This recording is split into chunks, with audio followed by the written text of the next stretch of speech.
IMF اور world bank سے loan لینے سے ٹل جاتا ہے، لیکن ان لانگ رن کوئی معاشی بہتری نہیں آتی۔ لیکن اس کے ساتھ ساتھ ہم مہنگائی کو دیکھتے ہیں تو دوستو مہنگائی دن بدن بڑھتی جا رہی ہے۔ روزمرہ کی پرچیزنگ کی چیزیں آئے روز ہر دوسرے دن ملٹیپلائی ہو کے 20, 30, 40% بڑی ہوتی ہیں، تو مہنگائی کو کنٹرول نہ کر پانا اس گورنمنٹ کا سب سے بڑا فیلئر ہے۔ اور آپ جانتے ہیں کہ ایک عام غریب طبقہ جو ہے اس کا واسطہ ہی مہنگائی سے ہے، اس نے چیزیں لینی ہیں تو اس کی جیب میں تو پیسے ہیں نہیں، تو جس بیچارے کے پاس جتنے ہی پیسے ہیں اس کو چیزیں اتنی مہنگی ملیں گی تو وہ گورنمنٹ کو کون سی دعائیں دے گا۔ اس کے ساتھ ساتھ ہم دیکھتے ہیں تو عوامی رابطے کا فقدان ہے اس گورنمنٹ کو، جب سے یہ آئی ہے 2022 کے بعد اور 2024 کے بعد اسپیسیفکلی عوام کے ساتھ کوئی رابطہ نہیں ہے۔ پتہ ہو عوام کو کہ یہ ہماری گورنمنٹ ہے، ہم نے ان کو الیکٹ کیا ہے اور ہمارے درمیان میں موجود ہے، ہمارے مسائل سن رہے ہیں اور ان کو سارٹ آؤٹ کر رہے ہیں، لیکن انفارچونیٹلی وہ اپنی بس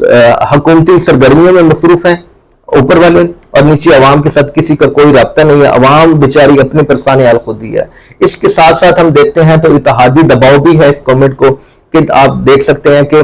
PMLN کو کوئی واضح میجورٹی نہیں ملی تھی 2024 کے انتخابات میں، تو ان کو مجبوراً MKM اور پیپل پارٹی اس کے ساتھ چھوٹی بڑی پارٹیوں کے اتحاد کرنا پڑا۔ تو جو آپ جانتے ہیں اتحادی حکومت ہوتی ہے وہ ہمیشہ بلیک میلنگ کے اس کو سامنا ہوتا ہے، تو یہ گورنمنٹ بھی آئے روز کبھی کوئی بل پاس کرنا ہے، حکومتی اتحادی ساتھ کھڑے ہیں، کبھی کہتے ہیں ہم ناراض ہیں، کبھی ان کو منانا، کبھی ان کو لے کے آنا، کبھی ان کا نکل جانا، یہ کام بھی چلتا رہتا ہے اس گورنمنٹ میں۔ تو لہٰذا اتحادیوں کا دباؤ بھی ہے اور اتحادی پھر اپنی بات منواتے بھی ہیں۔ اس کے ساتھ ساتھ میڈیا کنٹرول اور سینسرشپ، آپ نے دیکھا کہ اس گورنمنٹ میں کافی حد تک میڈیا کو کنٹرول کیا گیا اور سینسرشپ لگائے گئے۔ دوستو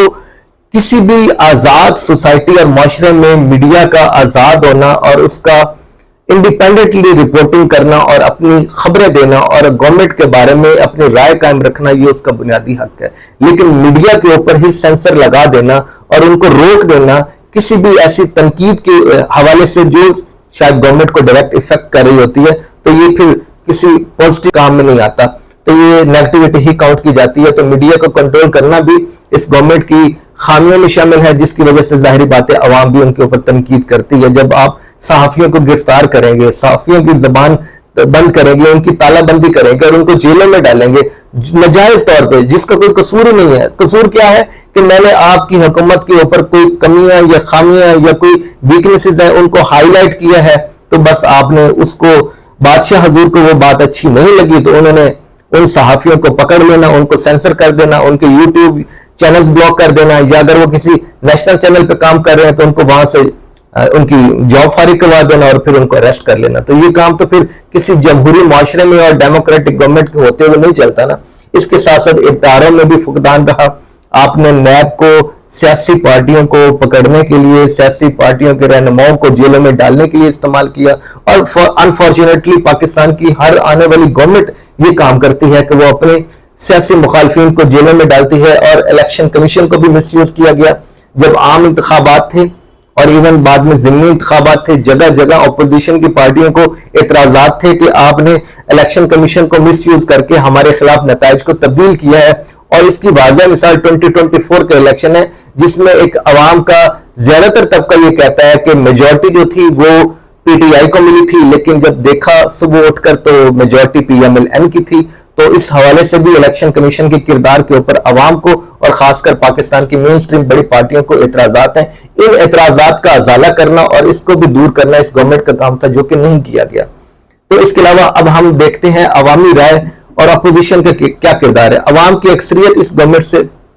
سیٹسفائی نہیں ہے۔ معاشی بدحالی بڑھتی جا رہی ہے، مہنگائی بڑھتی جا رہی ہے، بد امنی بڑھتی جا رہی ہے، لوگوں کو روزگار میسر نہیں ہے، تو عوام کیسے گورنمنٹ کے ساتھ سیٹسفائی ہو سکتے ہیں؟ تو پیپلز پارٹی نے بھی کچھ معاملات پر حکومت سے علیحدگی اختیار کرنے کی دھمکی دی ہے۔ تو جب اتحادیوں کی حکومت ہوگی اور وہ ہمیں بلیک میل کریں گے، ہمیں دھمکیاں دیں گے گورنمنٹ چھوڑنے کی، تو پھر یہی ہوگا، گورنمنٹ کی جو پرفارمنس ہے وہ کمپرومائز ہوگی۔ آلریڈی ہماری کوئی اتنی نیت یا ہمارا فوکس یا ہماری کوئی اتنی اچیومنٹس نہیں ہوتی گورنمنٹ میں ہونے کے بعد کوئی اچھی چیزیں، تو جب ہم اتحادی حکومتوں میں ہوتے ہیں تو پھر تو ہماری بلیک میلنگ اور زیادہ بڑھ جاتی ہے۔ تو مستقبل کیا ہوگا اس گورنمنٹ کا اگر شہباز شریف نے اصلاحات نہ کی،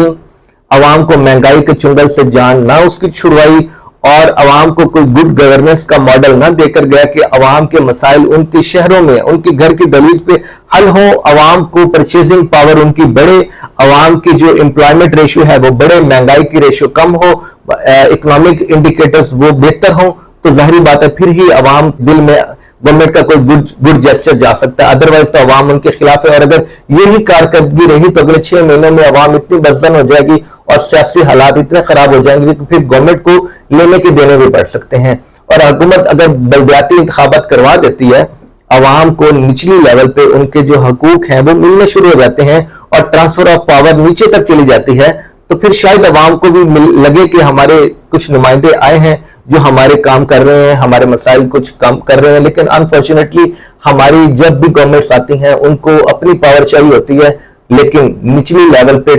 ٹرانسفر آف پاور ان کو بالکل بھی نہیں پسند ہوتا۔ اب آئی ڈونٹ نو کہ آخرکار ان کے ذہن میں کیا چیز ہوتی ہے کہ وہ نیچے عوام کو ان کی دہلیز پہ مسائل حل کرنے کے لیے بلدیاتی نمائندے کیوں نہیں بناتے اور بلدیاتی نمائندوں کا الیکشن کیوں نہیں کرواتے۔ آخر میں ہم آپ سے پوچھیں گے کہ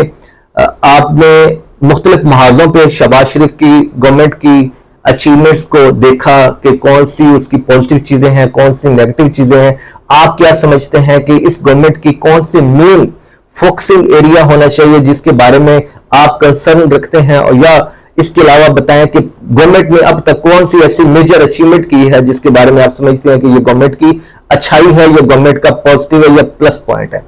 آج کی ویڈیو میں دوستو اتنا ہی، اپنی رائے کا اظہار ضرور کیجیے گا۔ آپ سے انشاءاللہ ملاقات ہوتی ہے اگلی ویڈیو میں، تب تک اپنا خیال رکھیے گا۔ اللہ حافظ۔